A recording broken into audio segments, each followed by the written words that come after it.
Hello, hello, I'm Jordan, and this is the Walking Distance Scarf.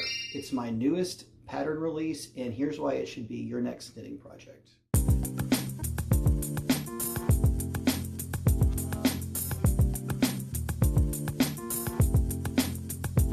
So I am very pumped to finally get to share this design with y'all because it embodies the two principles that I'm always aiming for in my designs the most, I think. And those two principles are, I want a bold design, but simple execution. And of everything I've released so far, I think it fits the bill the best.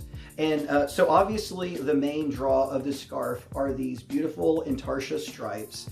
And I know that sometimes when knitters hear the word Intarsia, it makes us tremble in our boots because a lot of us think of Intarsia as a very challenging, advanced technique, and it very much can be that. But for this particular design, I wanted to make it as beginner-friendly and painless as possible. So in this design, you're dealing with very sort of intuitive, rhythmically moving stripes. We're not doing any sort of like crazy picture knitting or anything like that.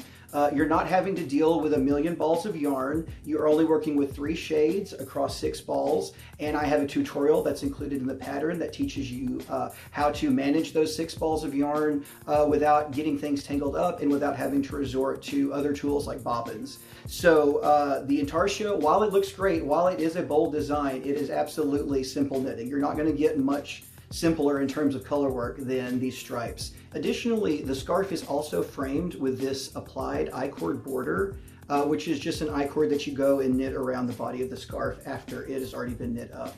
And I really love this edging because it creates a nice, clean, professional looking finish, but it doesn't do anything to pull focus or distract from the color work stripes, which are really the main focus of the design. So it's a great little small detail that I had a lot of fun working with in this.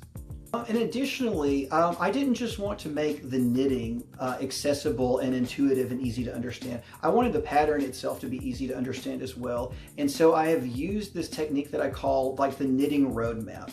And basically the pattern, at the very beginning, you have this step-by-step checklist that has every single task you need to do to complete this project. And you just start with task number 1 and work your way down the list. And once you've got to that final item on the list, the project's done and you've got your completed scarf. And I really like that approach, especially for things like this project where it is primarily charted.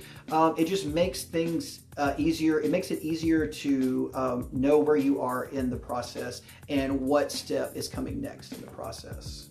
And finally, so while obviously I'm pretty partial to the color work design in this scarf, it really shines in the yarn choice. So I knit this sample up in Peace Fleece DK from Harrisville Designs, which is a woolen spun yarn. And when you knit this thing in a woolen spun yarn, it becomes so ridiculously light. This thing is so big relative to how light it is. It feels like wearing a cloud. I've been using the term luxurious cognitive dissonance when I put it on because, like I said, it just does not compute that this thing is like almost 80 inches long, but just feels like I'm wearing a single feather around my neck.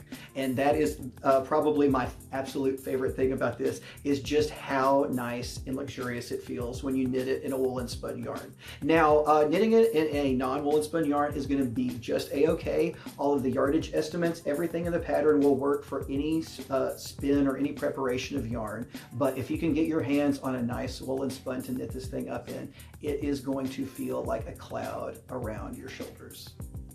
So who is this pattern geared towards? Who would be a good fit for this project? And as a designer, obviously the delusional answer I want to give is that everyone would be a good fit for this project. Everybody should download it and everybody should knit it. But that's not a particularly useful answer for you. And so I would say the useful version of that answer covers 3 main types of knitters. And the first type of knitter is the person who has been interested in Intarsia in the past, but has maybe been a little too timid to take the plunge and actually give it a try. So like I mentioned before, these stripes are very intuitive. They're very simple to knit. This is absolutely a perfect first Intarsia project. I can say that with complete confidence. You're really not going to find many Intarsia projects that have the simplicity that this one does. You're not working with a million colors. You're not having to juggle a million balls of yarn. It's a great entry point into the world of Intarsia. The second person that I think would make a good fit for this pattern is someone who wants to learn how to read charts but has been hesitant or been a little bit too timid to give it a try as well. So this scarf pattern is entirely charted, and it's all color work charts. And in the world of knitting charts, like nothing is easier and nothing is more intuitive to learn and understand how to read than a color work chart, because it is literally just a one-to-one representation between squares on the page and stitches on the needles. Every square on the chart is a stitch, and every stitch in the chart is color coded. So if you have never taken the plunge with charts, this is another project I think would make a great first project for that, because like I said, when it comes to knitting charts, it doesn't get more intuitive or easier to learn than color work charts. It's a great jumping off point for moving on to cable charts and lace charts in the future. But for this particular color work chart, very simple, very easy to understand, very like what you see in the chart is what you get in your knitting. And finally, the third group of people that I think would really appreciate and enjoy this project are knitters who are looking for something that's a happy medium between a completely mindless knit and a complex nightmare. This is not like a pattern that you're just going to be able to like zone out for like hours at a time without thinking about, because you're having to like change yarns as you're moving across the row. But those techniques, the things that you are being asked to do every row, are not particularly challenging and are not particularly mentally taxing, especially after you get the hang of it, after you've done a few rows, after you get the hang of working the Intarsia. There's a nice flow to it where it's not just like god-awful, just boring knitting, and it's not just god-awful, complicated knitting where you're tied to the chart. You can't pay attention to anything else. It's a nice, happy medium for people who want a challenge without being completely drained and exhausted. Well, there you have it. This is the Walking Distance Scarf, and it is now live and available for download on Ravelry.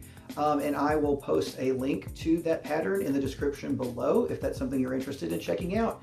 But like I said, I am very pleased with the balance I managed to strike between the look of the design and the ease of the knitting on this one. And I hope that you enjoy it as much as I have. And I think with that, I'm going to say bye for today, and I'll see y'all in the next one.